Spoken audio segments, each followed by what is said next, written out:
Hello, this is Photography Gamer. Welcome back to the channel. So I've been doing the VP guide now for a while, so I thought it was time to revisit some of the pre-VP guide content I produced on virtual photography. Before I started this guide, I did a whole host of random videos with useful tips on VP, and over the coming weeks and months I'm going to reintegrate these videos into the VP guide.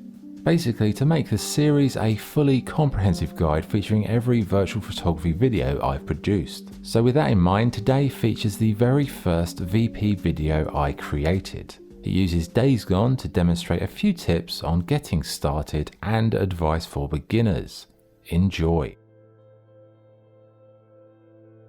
Good morning, welcome. This is Photography Gamer and this is my first tutorial, and this is Days Gone I'm playing. I'm going to be talking you through photo modes, how to take the best photos in games. Here's a little early taster. So first thing I would say is just keep your eyes open, look into the environments, because there's lots of little details you might miss, like here's a torch with a nice like graffiti and blood on the wall. It's nighttime so it emphasizes it more. There's a corpse hanging from this eerie tree. So that's a kind of an interesting dynamic. You've got like a photographer. What is photography? Photography is all about stories. You know, it's you sharing the way you see the world or you see things with other people. So it's not about others necessarily.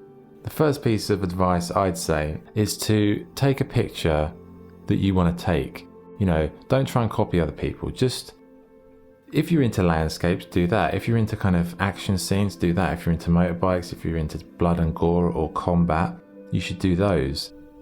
Like here, for example, like this is not the best shot in the world, but this is just an example how, you know, it's nighttime, you add a bit of contrast to it, you can put logos, but what you've got here is you've got the bike, so he's on a journey. In the distance, he's shining the light on this corpse, and then there's in the background, he's got the light and the graffiti of the gang. So it's kind of like a metaphor for where the game is. Like you're on this road, but you know at some point there's going to come this dark moment where you're going to have to face this group of extremists. So that's not a bad photo. This is not the best one. So I think one area that a lot of people do not focus on in photography in games is action, because action is something when you're in it you lose perspective. You sometimes don't always get, you know, the sense I'm going to take a photo of this. So here for example, I'm just got a shotgun. I'm going to try and clip this guy and quickly get into a photo. Bang, like that. So like that. Wow, actually this is like perfect. That's perfect timing. You look at that, you've got the shotgun shell in the air, you've got the freaker just about to hit, the blood splatter and the arm. Amazing. So now it's all about composition. It's like, how can you get the most punchy result? You want Deacon, you want the freaker, you want the blood, you want the arm. So it's finding a position where it's almost like dominoes. So you're getting 4 different layers of detail in one shot. So that's quite nice. It's the blood's really quite interesting, isn't it? It's kind of moving. That's strange. So that's kind of like, composition's the key really, because composition dictates the story of the image. Like if I frame this from the floor from the other side, it would look rubbish. Here, what I would say is, you want the most punchy image. You want to get the best out of what you're looking at. So that includes the colors. You know, if it looks a bit washed out, do the contrast a bit. You know, maybe rip a little bit of color out of it, desaturate it. Increase contrast, maybe place a little kind of fading vignette to give it kind of more emphasis on what's in the center of the image. Adjust brightness, adjust contrast. But I think framing wise, that's an interesting image. It's very moody. You know, you're capturing an essence of what the game is, but that's it. With action shots, you have to kind of be very quick. And quite often you won't do action shots because you get caught up in it and you might die. I'd recommend just go for a wander and start some shit with some people and try and capture moments in the middle of it. I think Mad Max was a good game for that, but Days Gone, there's plenty of things going on here. See, aperture wise, it's all focused on Deacon right now. So you've got this gradual blur, so the arm is out of focus. Let's change that.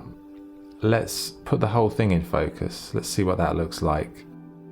Okay, that's let's go now. Look at that. See, that changes the image. Blur, not blur. Both look nice. I think they both look good. That makes it more crystal clear. Actually, maybe that one's better. That's really gritty. That could be a great like wallpaper for your PlayStation. Bang, got slapped in the face. This is the problem. You do combat scenario photography, you're going to get your ass handed to you. Right, and now it's nighttime. There's fire in the distance. That set my mind thinking.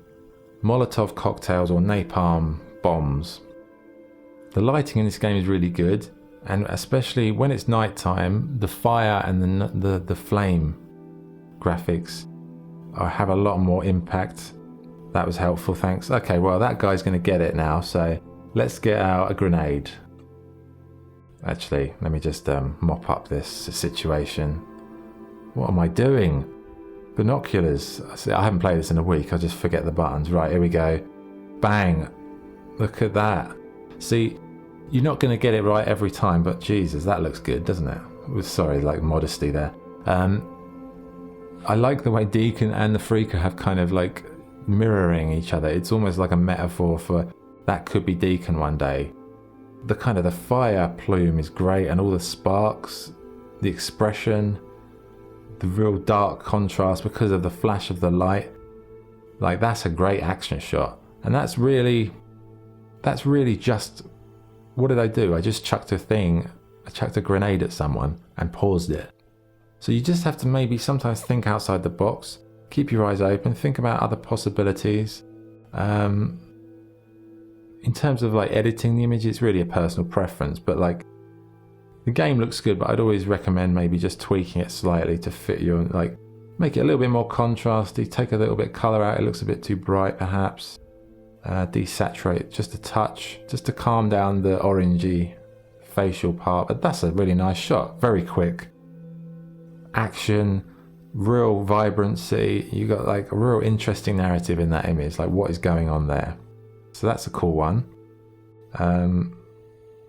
Focal distance, we'll change the aperture on that, see what it looks like. No, I think it looked better when it was a slightly out of focus.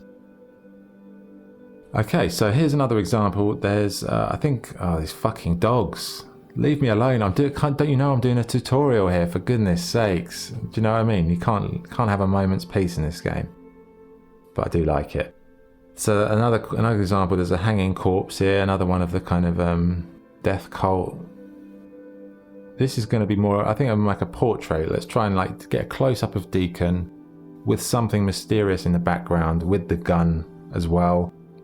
So it's all about positioning. Like, you can pause it, but it's where do you put the camera to emphasize, you get the most punchy shot where you're really not wasting anything. You don't want any waste in the image. If there's waste in the image, it will lose the overall impact. So here, like, this could be nice. Let's go tight on this, real tight. So we just get maybe Deacon, the gun, and then I don't know if that's a freak or a human, but nice decal on the bike there. Yeah, okay, so it's just about spacing. They're maybe too far apart. Let's get them a bit closer. Just tweak the angle a little bit. This is quite nice. Okay, let's focus on Deacon, and we'll open up the higher number of aperture just to make a little bit more of the background in focus. Not too much. So it's still mysterious, but you can make out what it is. So it's nice. You've got the gun, Deacon, a gun on his back, a corpse in the distance. Let's take a little bit of colour out. What else can we do? Let's have a look. Increase brightness and increase contrast. That will kind of make a big difference between the light and the dark. So what can we do with the colours? Blues. Looks a little bit too blue for me, but okay. Contrast. It's looking good. It's looking nice. It's a simple portrait, really, but I think just for like example purposes, like, you wouldn't have even seen this necessarily driving past, but it's just trying to look at your environment. What's out there? Textures, colours, lighting, little pieces of, just the environment that can what could you use? Like the background's got a nice red background there. I think that's just, it's a pretty cool shot, action shot of Deacon there. Maybe bring it in tighter if you wanted. Maybe that's a bit too much. I think I like it when you get the gun, some of the rings. Nice shot, nice shot. So that's just a quick example of what you can do with Days Gone in particular in the photography front. Not all games have photo mode, so what do you do if they don't have a photo mode? Well, Hitman 2, this is the Mumbai level, which I think looks very nice indeed, really colourful and vibrant, but there's no camera mode, so it's frustrating as hell. You want to take a good shot, it's difficult. You can still do it. Look, you can try and find a place that you might be able to get a good shot. So the big problem you got with games like this is you have to put your character almost at the centre of the shot all the time, and you can't always I usually go eye line 2/3 up generally, so it never seems to be able to do that on this. But let's see, can I take a good shot? There's a lot going on here. Maybe like a eyewear one. Here you go, like Hitman Fashion 2019. No, maybe not. But that could be a screenshot right there. It's very limited, and it's frustrating because I think camera mode should be just bare minimum in games now, because it's really part of the culture. There's a lot of people who really love taking photos in games, but okay, we can use the light here. Obviously, if you want silhouettes, you need to find a light source in a dark area and stand kind of in between the two. So here you've got a nice gritty walls and doors and a bit of the distance. That could be a nice shot. Little details are things you should pay attention to, like if I'm going to take a picture here with the bald head and the skyline, I don't want to overlap any of those wires, so that's probably not going to work. I want to kind of run about there. That's a nice shot. Maybe get it sort of dead central like there. It's the composition, it's trying to frame things so that everything feels like it matches each other,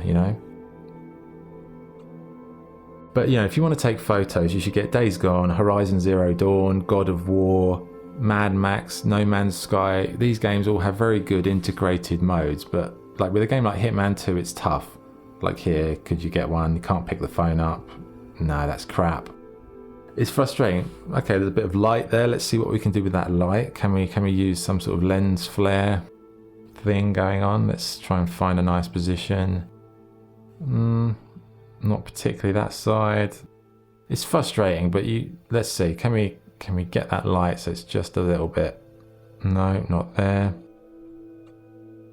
See, these would be all right, but it's you're wasting your time a lot of the time with these guys. There you go. That's interesting. Try and do a shot of that. Not bad. Get out of the way. Get out of the way. He's going to get it now. So here are the photos I took during this video. As you can see, I wasn't doing any sort of glamorous set pieces or big missions. I was just wandering around taking pictures. And if you want to take good pictures, if you want to take the best pictures you can take, you need to just go with your instincts. If you're into landscapes, that's what you should do. If you're into action, that's what you should do. Focus on what you like taking pictures of and get better at that, and just focus on that area, because that's the gold. Because a photograph is really just you telling a story. You're sharing with us the way you see the world, and we all see things differently. So when you're in a game, it's no different to real life. You have more control, but you're just telling a story. So get in there, get involved, and tell us your story. I'm sure lots of people will love to see them. So if you've got any questions about photography in games, please comment or tweet me at photog_gamer. I'm happy to sort of help. I've got 12 years plus experience in the industry as a photographer, so I have some knowledge that I can share with you and maybe help people take better photos. So that was my first tutorial of sorts. I hope it's been interesting. Thank you for watching. Please like and subscribe if you've enjoyed it, and have a lovely day, and I will speak to you next time. This is Photography Gamer signing off. Thank you.